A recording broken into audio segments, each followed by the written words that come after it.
done so much Do you know really Miller good Hershey? for Patriots. No. Just doesn't- Okay. It's very constitutional. Miller Hershey Very was- constitutional. is from Beverly This Hills, guy just so had a that's strength CPA, to him. Very that- honest. Yeah, very honest. I mean, that's name. It doesn't matter politics. Yes, Honest. yes. What's right. Yep. But this guy was, But I've heard the same yeah, thing this about guy my seemed the same way. And And he did tell us, he Because goes, he just- Cox so doesn't he's want like, me, and Cox really wants not- Derek Brown. Derek Brown. Derek Yeah. Brown. And he said, big money going behind Derek Brown. I have So, been- how many you here? Big money behind you? I don't want you. They live in between Dallas, I know a lot of our where the Cowboys stay. I mean, that's, it's Um, almost all one.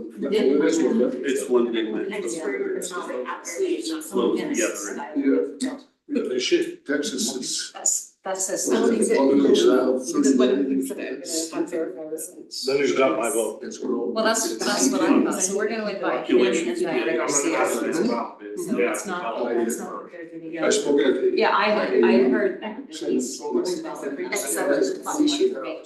Well, It's supposed to very, just work when you plug it our in. arguing before the real. And it's already sourced from the last. Yes. But I know he's the last. So I. The what? Can we talk about that? Because I brought all the letters. Yeah, we'll talk about it, most of it we'll talk about in next. We I need to haven't do it. clued into what we're talking about. Oh, no, we can talk about it again. Uh-huh. Yeah. I said I just returned. What we- last. Compared to last. Texas. I don't like that shade these. You're asking for What if they text me back? clients. I found you would just say, State there. put it in this notification. He doesn't need a Split Alaska. Gary? To state streets. Yeah, I was just about that. Well, just state. We just need that for a presentation of what I just, yeah, I will do that. It's So not my- working. So it's Stop not, making- okay. You see it kind of back then, so they kept talking to me about it. I said, well, I need to come tomorrow, we'll talk. It's tomorrow. I heard in here on one of those emails they sent. I hope they come If today. we can go, we just won't have a presentation because something with the courts isn't working. Okay, So, that's fine. Cool. So I'm gonna go ahead and call this pre-meeting to order at 3:40 in the City Hall meeting room. What is this? I don't even know what this room is called. this is the city Chambers council conference room. Chambers, The council Chambers. Yeah. Council Chambers Conference Room. CCC. Oh, it's right there on my agenda. If I would read my agenda. I'd like to make a motion to get a better name. Yes. In the new building, we will come up with some, we will plan for something better, right? And then I think everyone is here tonight. Wow. We're here, Yeah. we all here to Yes. read. That's awesome. We're all tired, but that's a different issue. I am tired. Yeah, so all the commissioners are present tonight. And we're going to have a brief conversation about the agenda. 3.1, 3.2, and 3.3 are all administrative plat amendments. And then item 4 will be a public hearing. Unless anyone feels like we need, unless anyone feels that we need to change up, we can keep 3-minute public comments for this one tonight. I don't know how attended it's going to be or not. But if anyone has any comments about that, now would be the time. Item 4, Item 4. I do have some comments about. Would you have questions about it? I'm talking procedural things right this Not second. procedural. Okay, so we'll keep that the way we normally do. Awesome. We can have a brief discussion about it. We really do need to have the main discussion there, and we don't also have our presentation stuff here. But I didn't know what the PD zone was. Like, what is PD 53, right? Yeah, Can someone just tell me why did they choose 53? because that's the next number. It's literally the next to. It's just the next number. That is not logical to me. Well, it's their plan development, so they're making a plan, so we just take the next one, every time somebody Yeah. submits one, you get the next number. Okay, Yeah, there's already 52 in the city, so they just. okay, well, that answers my Yeah. question. I think someone ask that in there. No, that's good. No, that's a valid question for in here. That's like, what is this can I understand this, as opposed to substantive discussion about it, so that's totally valid. It's a good question, it really is. Yeah, because it isn't outnumbered. Yeah. Just tells you how many planned developments we do have, or, so. Okay. We also wanted to introduce Taggart. He is our acting city engineer right now, so he's going to be with us today. You mean he's not really doing the job, he's just acting? Just pretending. He's here for all your engineering questions. Give him some time. Awesome. Sweet. And then that's all. And then was there anything else that you had in the slides? We were just going to give you a heads up about the projects that we anticipate being on the next planning commission, Okay. just so they're familiar. We have a plat amendment for Martin's Cove subdivision. It's a one lot plat amendment. They're cleaning up a property line. Preliminary plat for a commercial property. It's currently one lot and they're splitting, there's 4 buildings on it and they're splitting each building to be their own lot. Then we also have a site plan. This one may or may not make it onto next planning commission for Orem Tech South Retail. It's out on Geneva Road.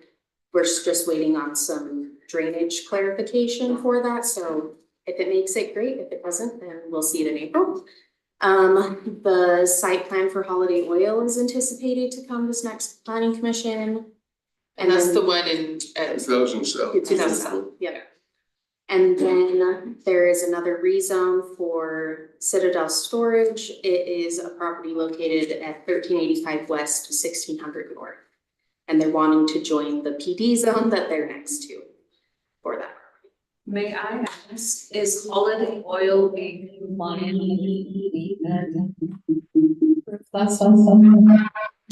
They are. Just a second. I'm not doing that. Okay, That's doing something I don't know.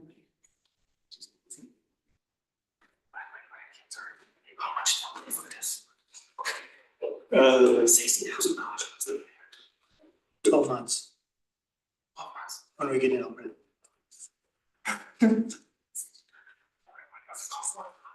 Okay, try it now, I think yes, the- it's been resolved. Okay. they're complying with the development agreement. Okay, that's what I So- need, thank you. That's what we were checking against for this site. But that is everything I have. okay. Then we will start with continuing our conversation on lighting. And then, Gary, did you want time for training today? Yeah. Okay, yeah. so we'll do kind of what we've done before, about 10 after, switch to Gary. We might need to switch him, because I don't know where Matt is. Oh, well, that, I'm sorry. that's okay, I should have looked to see if he was in here, but people keep coming. You want me to? Yeah, why don't you go first? Okay. All right. Let's see.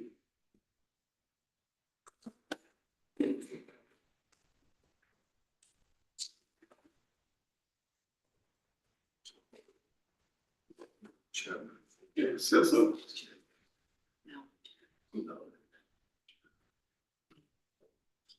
Says I'm sharing, is it showing up? No. You can try it on your computer. I have to do that. Sharing freely. Yeah, it's on, Matt sent me a Zoom for this meeting, and so it said share my screen.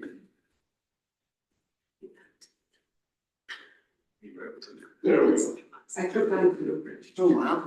Okay, all right, so today we're gonna talk about, all right, now what? On the planning commission. And, It'll go away. So we're gonna talk about planning commission authority, what the planning commission is, what it's not, what your authority is. And so planning commission, it's required by state law. You are an appointed body. You're appointed by the mayor and approved by the council, okay? You're a recommender of policy to the legislative body. And you're a decision maker on administrative items that are within your purview. We'll talk a little bit about that. You are citizen planners. That's a term that's a little bit unique to Utah. But being a citizen planner, you are someone who is from the community. You're not necessarily a professional. You may have a background that varies. It could be just as a resident. It could be maybe as a business owner. It could be as an engineer, or just various things, an educator. And it doesn't really matter. We're looking for a broad background of experience and people with different perspectives and points of view to come together. And you are coming together as a collective body. And so you operate and function collectively. So, but what you're not an elected body. You are not an elected official, you're appointed. You are not the ultimate policymaker. You are a recommender of policy. You act in an advisory capacity on legislative issues to the municipal council. You don't represent a constituency. You represent your particular and unique point of view and perspective. And you do not have individual authority. You operate as a whole. The Planning Commission does not do anything unless a majority of a quorum acts. Then you act. And even a council doesn't have individual authority to really do things. They act collectively. And a municipal council only acts and operates if the entire, 4 members or a majority of a quorum act. Okay, so that's great, that's neat. What does that mean for planning and land use? So kind of just civics 101. We've got 3 branches of government, separation of powers. We have legislative, executive, and judicial. Okay, and those are broad, and sometimes they can overlap, and we may talk a little bit about that. If you have any questions on something, just let me know. And how long should we go for this portion, Matt? Are you? As long as you, Okay. I need probably 10-15 minutes today. Okay. All right. Okay, so again, local land use planning. It's the federal constitution trumps everything. Then federal statutes and federal court decisions and federal administrative rules. So, the Constitution, the Equal Protection Clause, the 5th Amendment, where property cannot be taken unless it's for a public use with just compensation. That's a huge impact to land use. Okay, the 14th Amendment, equal protection and due process, a big impact on land use. So then you have federal statutes that may come in and operate and do things. For instance, the Americans with Disabilities Act, ADA, that impacts land use and things that cities can do. It's changed all our doorknobs over there, if you look on the closet, into those accessible doorknobs. And then you have federal administrative rules, HUD, Army Corps of Engineers. You may have a piece of property that has jurisdictional waters of the United States, and that impacts what you can do on your property, regardless of what the local community says, the state says. So you have those. Then underneath that layer is the states. And so the state constitution. And then state statutes and state court decisions, administrative rules. And then we come down to local land use codes. And that's individual municipalities and the codes that they have in what they're doing. So planning authority in the state of Utah is given to municipalities under LUDMA. That stands for Land Use Development and Management Act. And if you ever want to look at any state statute, it's easy for me because I access it several times a day, if not more, is the state website, le.utah.gov. And that'll take you to the state code, and it'll be the latest, most up-to-date version of the state code. And you can see LUDMA there, and it's found in Title 10, Chapter 9A. Now, cities are political subdivisions of the state. And as a political subdivision of the state of Utah, a city doesn't have any inherent authority in and of itself.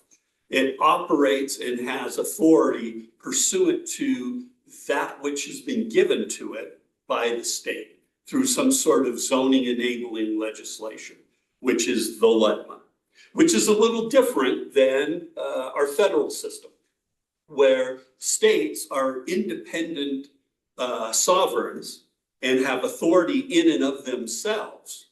And the federal government only has the authority and operates with the authority that the states have given to them, to the federal government.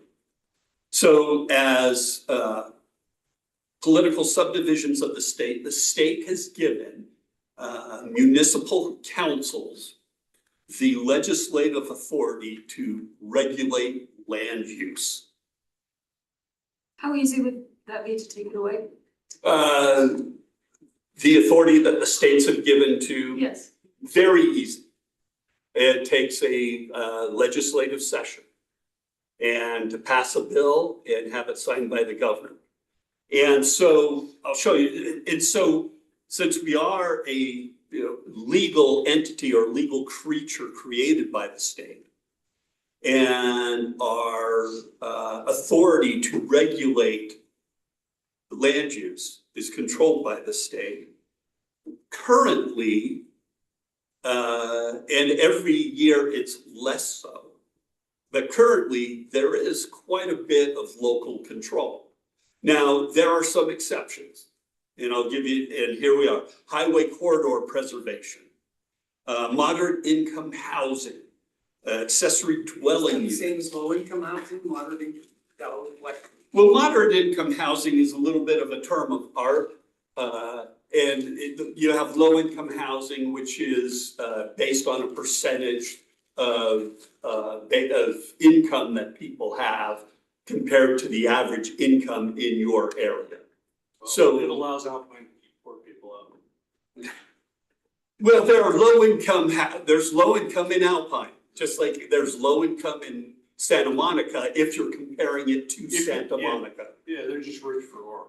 Yeah, and so our area is the Orem-Provo metropolitan area. And so what is moderate income and what's low income, and federal programs that may go with that are based upon our metropolitan area. And so accessory dwelling, some design regulations. The state has taken away a city's ability to make some design determinations, specifically with single family homes. Single family homes in the past, some municipalities were trying to really regulate what a single family home could look like, down to the paint color and things like that. And the state came in and said, no, we're not going to allow you to tell a homeowner what they can paint their house, which is good because I'm going to paint mine pink flamingo, neon. I can do that because the state has come in and said, cities, you can't stop that type of thing. manufactured homes. Trailer parks, things like that, manufactured homes, and 10-year vesting for subdivisions. Cities have the ability to put in procedures and a process. But the state will come in and maybe tell you, you have to do it like this, or cap things, or things along those lines. For instance, at this last legislative session, there was a bill that proposed to prohibit cities from regulating the size of lots in single family neighborhoods. That if someone wanted to have, I think it was a 5,000, 6,000 square foot lot, the city could not say no to that. And so the state has the legal authority to do that. So those exceptions are all go back to the state, or do some of those go to the federal government? Some go to the federal government. So for instance, group homes, people with disabilities, okay? So you'll have federal laws and federal, like the Fair Housing Act and its amendments will impact what you can do and be able to regulate and prohibit. So for instance, with the definition of family and how many occupants can live in a single family home. So they famously in law call it the 7 nun conundrum or something like that. That you could have in your community a definition of a family that you can only have 6 unrelated people living together in it. So you could have 7 nuns who've taken a vow of poverty. They get up with the sun, they go to bed with the sun, they don't have vehicles, they don't have loud parties, they bake zucchini bread for everybody in the neighborhood and provide free babysitting. You can prohibit that and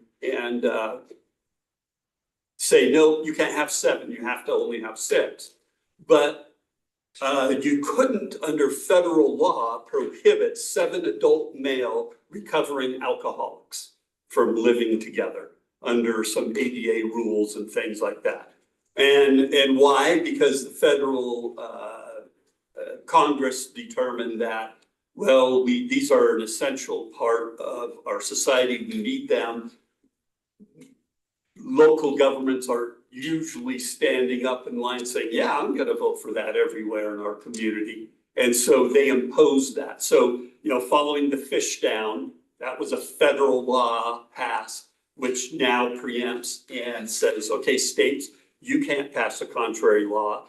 And states can put in regulations and say, okay, municipalities, you can't violate this state law. So it, just feeds itself on down. So what you have here is this little list. It's just a few things that are in. There's other things that are in the state law that preempt what a municipality can do. Now, do you remember, and I'm not sure this is a good example, but Soldier Summit, that was, I think, an incorporated community city, and they would ticket people for speeding. And a lot of complaints caused the state, I think, to take away their city charter. Is that? Oh, yeah, I'm not familiar with that, but yeah, there are certain things that they can do. And so a few years ago, Salt Lake City really got aggressive with historic preservation and districts. So you go up to, Yale Avenue, Harvard, that area in Salt Lake City, they really put in some really tight historic controls, limiting what a property owner can do with their property. And the state legislature came in and said, no, that's going too far, we cannot do that. So land use planning authority on the local level goes hand in hand with what's happening on the state level. And we see that with our moderate income housing plans. Jason, when did they start that? We had to start doing that. 3 years ago. 3 years ago? Yeah, so 5 years ago, there wasn't this requirement. And so now what the state did is they came in and said, now you have to have this plan, you have to put it in, how you're going to do moderate income housing, what are some of your strategies? And then they determined, well, people aren't doing it enough. And so now they kind of ratcheted it up a little and said, okay, not only do you have to have these plans, if you don't have these plans, your ability to get some funding for like roads and things like that is in jeopardy. And so, you know, it's this kind of dynamic tension between local control and overarching state objectives and goals that local councils and state legislators have to work out and keep in tension. And if we refused funding, what is their next level to ratchet it up? Or do we always accept funding? Oh, we're talking about millions of dollars that help pay for roads. So we do always take We funding, do. so we do what they tell us to do. Well, if we want to have money to pay for roads, yes. Yeah, and so a community, you know, that's a decision that a community would have to make. Yep. You know, but then they can come in and say, okay, well, we get that, if you're not doing that, we will pass an ordinance. To give you an example, I think it's Michigan. One of the planners will yell out and tell me if I'm wrong. Where Minnesota, yes, Minnesota abolished single-family zones. And so they said, okay, in the state of Minnesota, you cannot have a single-family zone anymore. You have to allow at least duplexes in it. And, you know, so if that were to happen here in Utah, then all of our single-family zones would therefore become de facto, despite what our code says. And despite the language of it, somebody came in and said, I want to build a duplex on this piece of ground, we'd have to say, okay. And if we didn't, they could sue and we would lose. Salt Lake County's done that. Oh, okay. Yeah. Yes, 6-1 on their vote.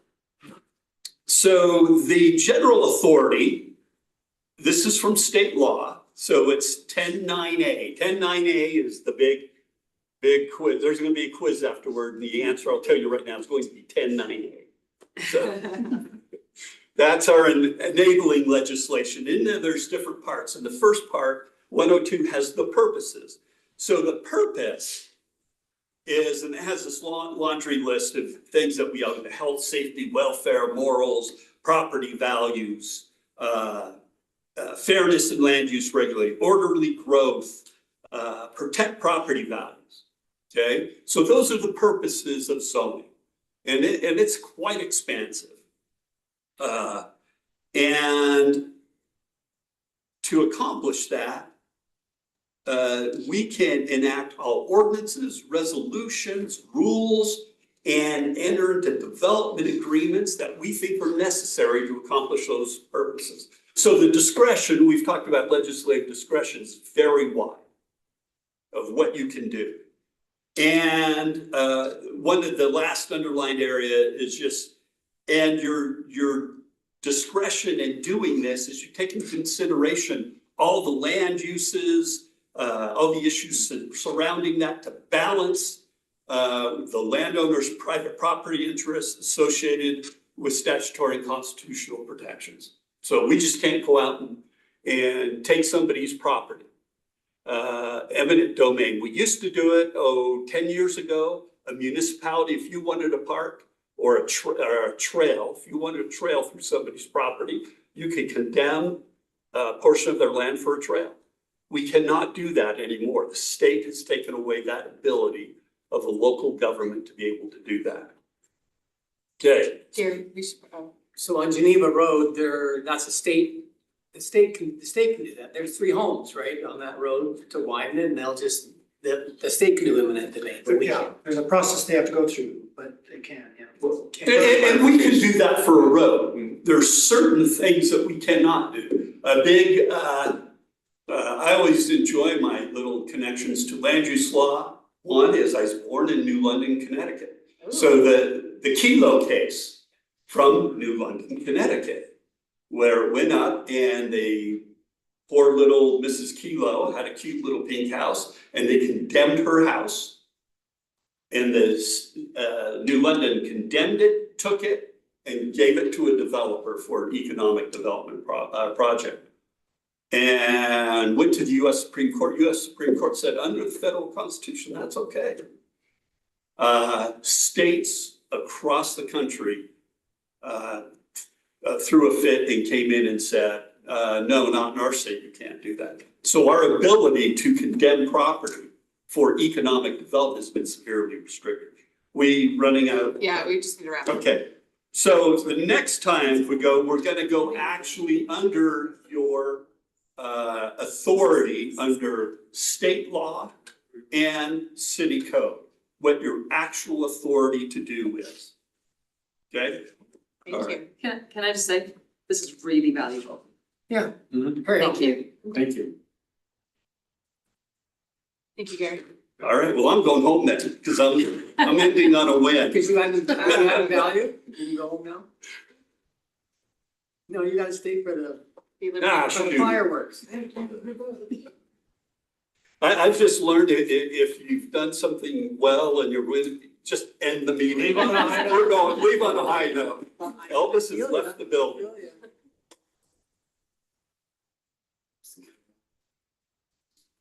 I'll pull off the-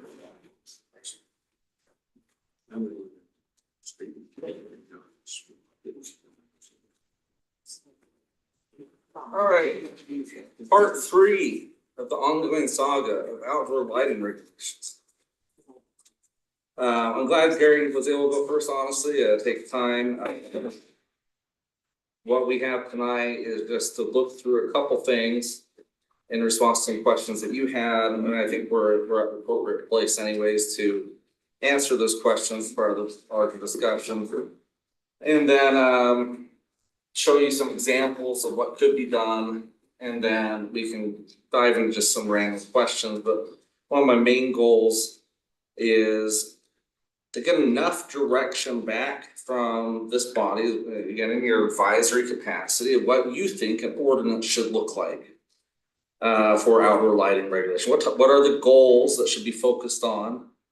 And then from there, we can compare our current city ordinance and then fill in the blanks for any sections that may be missing or that not accomplishing goals. So what I passed out is we have 3 main provisions in our city code that govern lighting. Actually, one is not really a main provision. So I'll just cover the residential one first. Really, there is actually no residential outdoor lighting regulations except for specifically a private school. This is a specific use allowed within a residential zone. And at some point, the city felt it was appropriate to say, okay, private school, you need to abide this regulation. And private school would be private, not public, so like Private, Alpine School doesn't, charter school Yeah, doesn't. charter schools will not apply, and Gary may get into it in his training, eventually, public and charter schools have a bunch of exceptions on land use. They do, I'm policies. just more saying I'm for not sure if clarification. lighting is exactly one of them, but I know landscaping and some other stuff is some of the exemptions for public and charter schools. But yes, we do have a particular code in the residential. I don't think it's really a substantial code, it's just is the one thing was there, so I put it in as just illustrative that we really don't have residential lighting standards.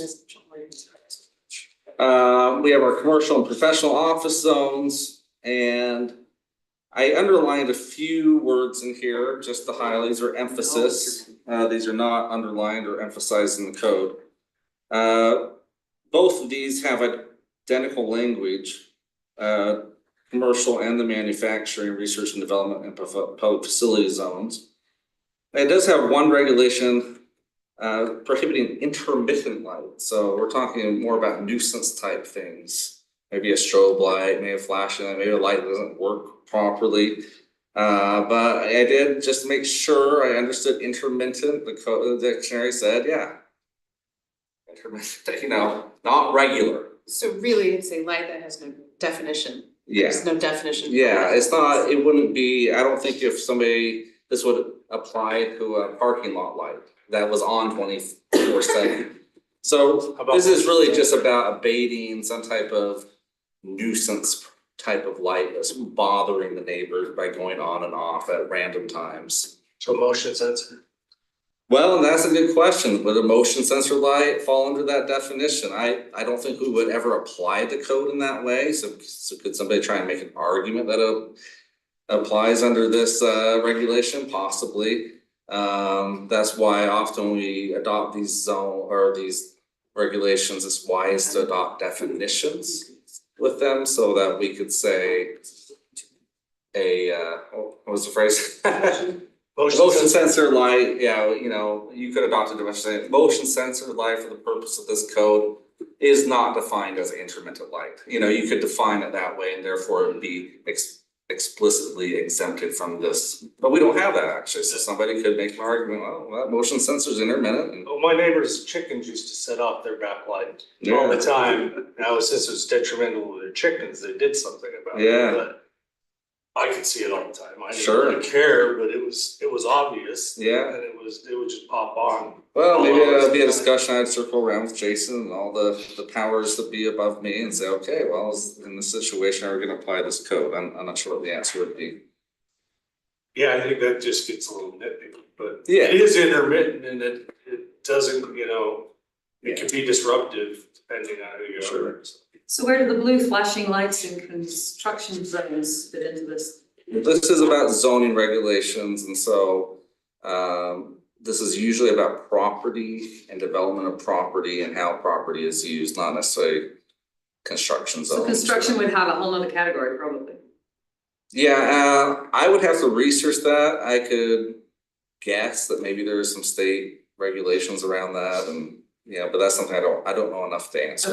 They probably have brightness and glare regulations to prevent obstructing the drivers. It was just a warning light, letting you know that you're being recorded. I don't know that we'd have any regulations against that, unless it was a really bright, obnoxious light. So the main regulation we have is under both these commercial and manufacturing type area zones is all lighting shall be designed to minimize direct glare to adjoining residences. I understand exactly what I was trying to do, you know, that's a light trespass type issue. It could be a safety or hazard type issue. It's not very defined in my mind, what is glare, when do we cross the threshold of creating a problem? So, you know, we would go out if we had a complaint though, and we would look at site plans and say, hey, you probably should put a parking lot light here because that would cause an obvious problem with adjoining residences and that, but it's not very holistic of a regulation. What I've done here is I've created a little matrix. I put some of the potential goals that we've already discussed about lighting regulations. Up at the top, light trespass, glare, health, safety, energy, sky glow. And this is just my personal gut reaction to how well this ordinance does. On 5, I mean? One would not be helping at all, and 5 would be helping. On each of these issues. So, you know, I gave a residential zone a 1 on all those issues. And it may be a very cautious decision of the planning commission to say, yeah, we don't really want to get into the residential lighting regulation business. That's fair. Maybe we want to focus, just like we've talked about before, on commercial and manufacturing. Even then, even though I say, well, minimize direct glare, yes, that language helps with light trespass, glare, health, safety. Doesn't do a lot for energy per se or sky glow issues. But as I also said, it's a little ambiguous and I don't know there's much we do on the preemptive, proactive side as a site plan comes in. It's more of a reactive, hey, looks like you're causing a problem, better go out and enforce this type of regulation. So that's our primary lighting regulations. Affect Yes. this. There's a gentleman by me, Melville Studios. There are billboards that shine into his bedroom. He has said he's fought it and fought it. Goes, nobody ever listens to him. So signage and billboards, from my first presentation, I asked if we could, and we'll talk, I'll answer your question, but is not the primary focus of this discussion. If we wanna get He bothers into me it, about it a lot, and I don't know what to tell him. if we wanna get into signage, lighting and regulation, I think that's just a different whole ball of wax that we could schedule for. You know, we can do it next week if you want, but Well, 2 Billboard, weeks. billboard lighting is maintained by UDOT. yeah, The city has no control over. Well, I think this is on the freeway. yeah, This and is so where that's a this- whole, Yeah, getting back to Gary's training on state statutes and regulations. Billboards, we often joke, have more power than maybe even the state in the state, but okay, that's a good answer. The Thank most, you. the most protected piece of private property in the state of Utah is not your home, it is a billboard. Yeah. That has more protections from this, in state statute than your home does. It's easier to condemn your home than it is a billboard. Is it because of freedom of speech? What's the? Because the law, it's the outdoor advertising lobby is Because extremely everybody powerful. gets shot. Wow. So when we're driving up the freeway and Nadine says, man, all those billboards getting away in the Orem Temple. The only option we have is bomb, like Is what? public, blow them up or something like that.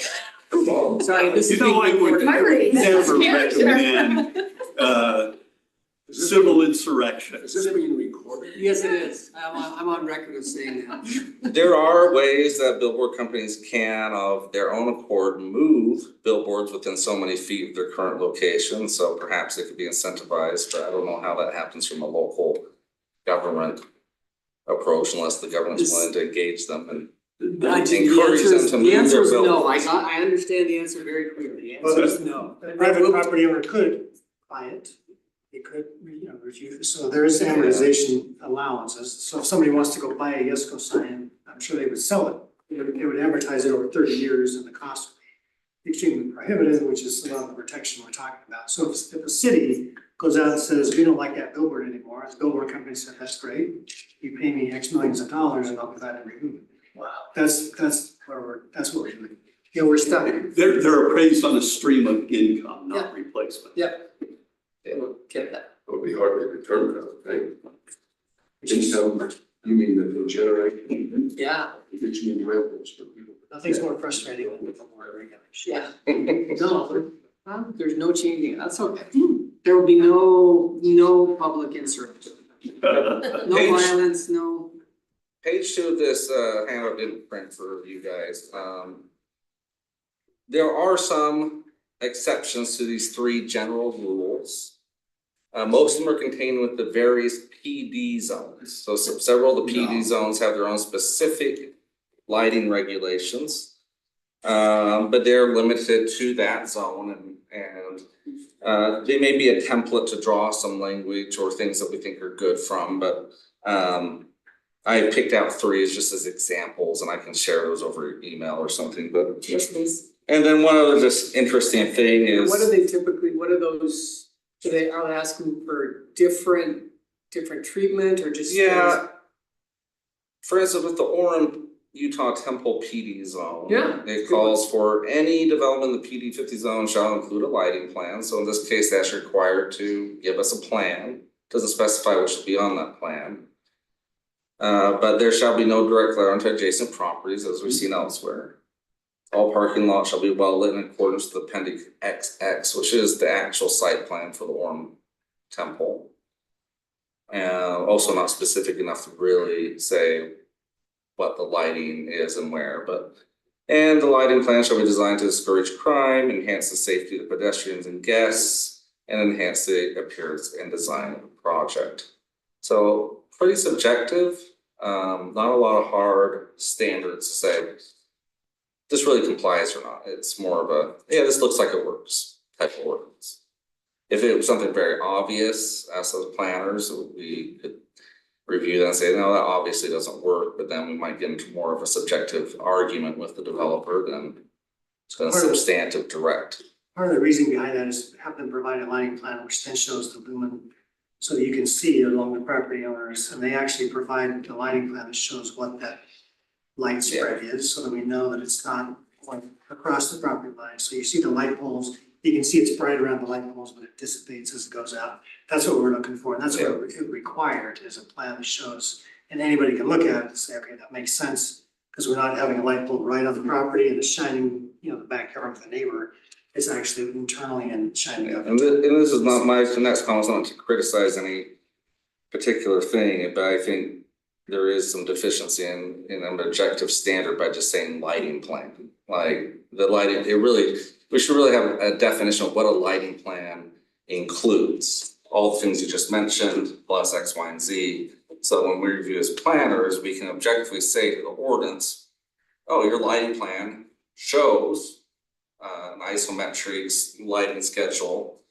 It shows the location, fixture type, and just sort of a more defined approach to what a lighting plan constitutes rather than just lighting plan. And we know what it means, but the developer might not really know what it means. And that where we can get some conflict if we're not very clear about what lighting plan means. Now, Lauren Temple, they're pretty good to work with, I understand, and provided us what we needed and requested and wanted. But not every developer is gonna be the same, right? We only got like about 2 more Yeah, minutes. so let me wrap it up. I'm gonna pass this out. This is not, let me tell you what it's not intended.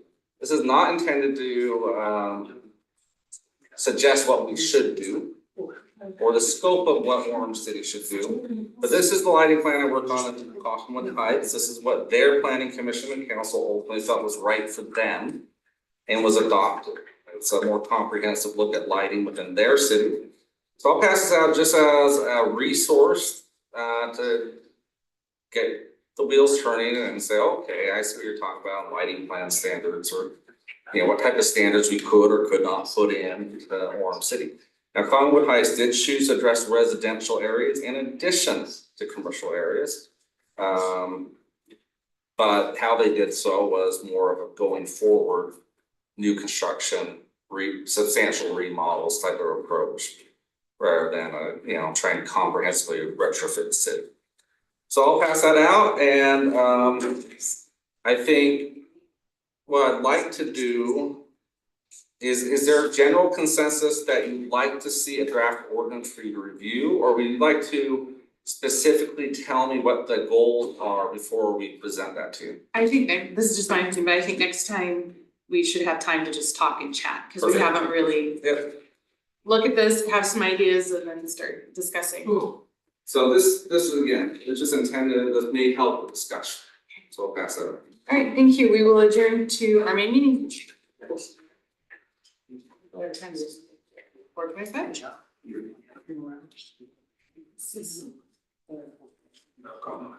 The ones who wrote Cottonwood Heights, but he's giving it to us as a way of. Just as ideas. So when we start talking about. Have concrete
You know, they say everything on the left is not where the goats go.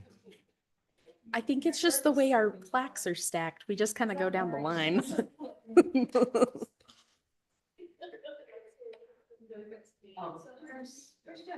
He's right next to you. This to shock us? I don't know, I was looking through that, I'm going, what the heck is this? Yeah. I am. It's showing on that TV back there. I can see the reflection in the window, There is an outlet over there. but that's all I know. It's just an odd place. Is your to screen plug on? it in when there's an outlet. Okay, good. Yeah, they did turn it on, but it's not. Yeah. Purpose. Yes. Anything? Nope. And that one works, that TV. No, it's searching the inputs for. Yeah, it's going analog, digital, DVI. Analog DVI. We still have analog monitors these days? Oh, Digital really, I think that you can perceive the difference. For really? the most part. Yeah. I mean, it's just a signal. Yeah, but It's how much they can embed in it. I mean, back in the old days, they could never have had, you're saying if they would have had That was analog quality of TVs that hardware. were analog TVs that were 70 inches, that they could be almost as good as the digital pictures? Yeah. Cause like when you watch, So When you you were got s- higher clarity because of better.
We're having some technical issues, that's why we had to start.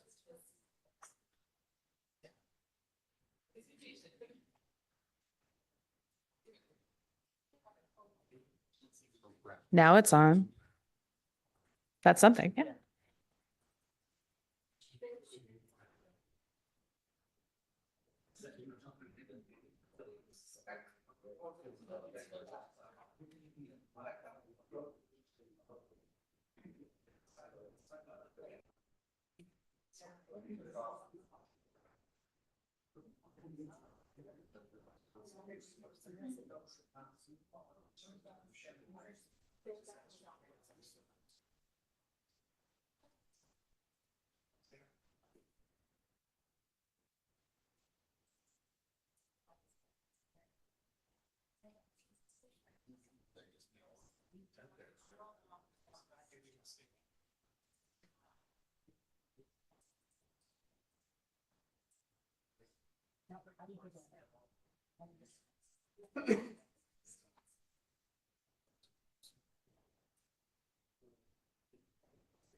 Hey, careful.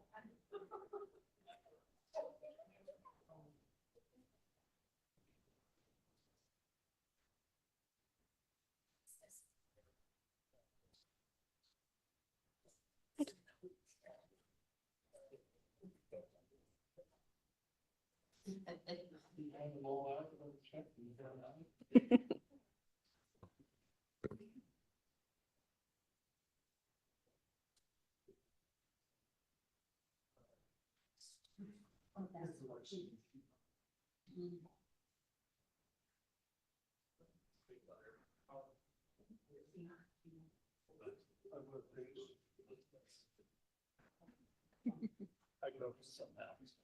I don't think